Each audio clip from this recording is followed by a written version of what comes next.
السلام عليكم ورحمة الله. مرحبا بكم في قناة إيبيس إديليس. وصفتنا لنهار اليوم طبق من الأطباق التقليدية الجزائرية اللي هي تريدة مرقة حمراء. الحاجة الأولى نبداو بتحضير لاصوص. هنا في طنجرة عندي ندير شوية زيت، واحد 3 مغارف مع مغرفة تاع السمن. نوضع عليهم إما الدجاج ولا اللحم ولا واش كان متوفر عندكم.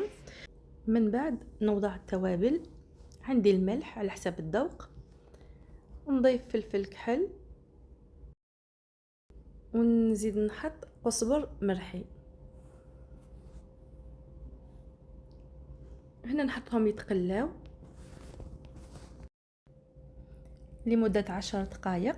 من بعد نضيف عليهم حبة بصل تكون كبيرة مع 4 سنينات ثوم اللي رحيتهم كيما راهو باين هنا،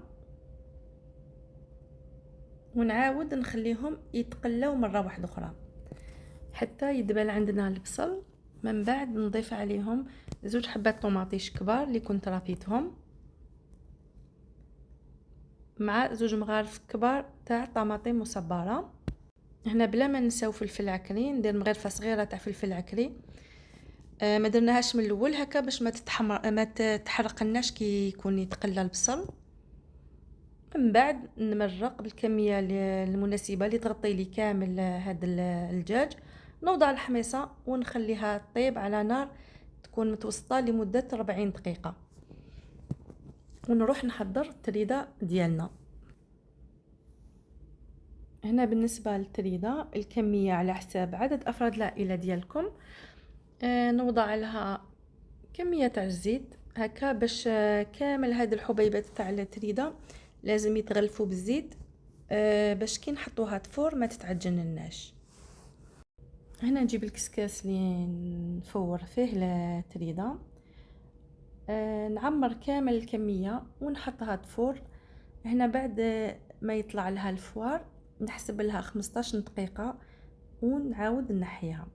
هنايا كيما راكم تشوفوا بعد ما فارت وضعت لها شويه ملح، وندير لها واحد الكاس تاع الماء نفرغه لها كامل من الفوق. هنا نفرغها في الجفنه، نحلها مليح ونخليها تبرد تماما. من بعد نعاود نعمرها في الكسكاس باش نفورها للمره الثانيه بنفس الطريقه. هذه هي. هنا كيما راكم تشوفوا بعد ما فارت نجي نوضع لها لاصوص. هنا المرقه كي طابت صفيتها، نعاود نفرغها في الجفنه ونخليها ونحلها مليح ونخليها تبرد ونفورها للمره الثالثه. هنا كيما شفتوا الخطره الاولى فورتها بالزيت، والخطره الثانيه درت لها شويه ملح مع الماء، والخطره الثالثه درت لها لاصوص. و في كل مره نخليها يطلع لها الفوار، نحسب لها 15 دقيقه ونطفي لها.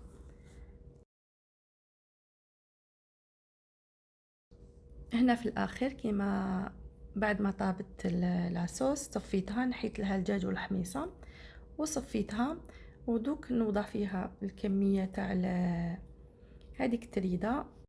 نحط لها مرصو تاع الزبده ولا سمنت في الوسط، نردها فوق النار ناقصه تماما لمده 10 دقائق ونطفي لها.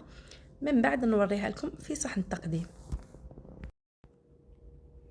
هذا هو طبق نهار اليوم. انا حمرت هذاك الدجاج وشبحتها بالحميصه والبيض والحار. ان شاء الله تكون عجبتكم الوصفه وانتم تاني تجربوها.